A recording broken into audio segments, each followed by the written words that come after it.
Once upon a time, there was a fox and a cat who were discussing multiple ways to save themselves from the dogs who were their common hunters.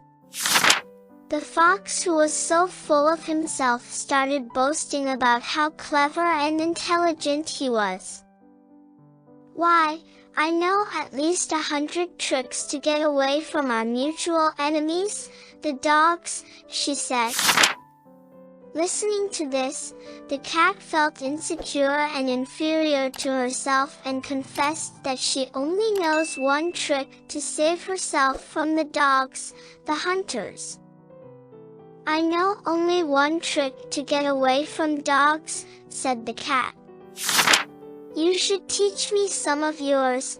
"Well, maybe someday, when I have the time, I may teach you a few of the simpler ones," replied the fox in a serious voice. Just when they were in conversation with each other, they heard a pack of dogs who were barking at a distance. Slowly the barking grew louder and louder as the dogs started approaching them. They came very close to the fox and the cat.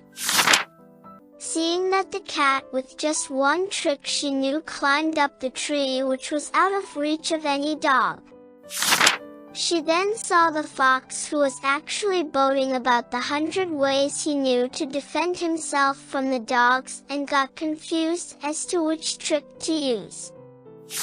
She called down to the fox asking, "Which one of your 100 tricks are you going to use?" But the poor fox sat down under the tree thinking about which trick to use to protect him. Before he could make up his mind, the dogs arrived. They fell upon the fox and tore him to pieces. Moral of the cat and the fox story. The moral of the fable compiled by Aesop is, it is better to have one plan that you have tried than to have hundreds of plans that you have not tried at all.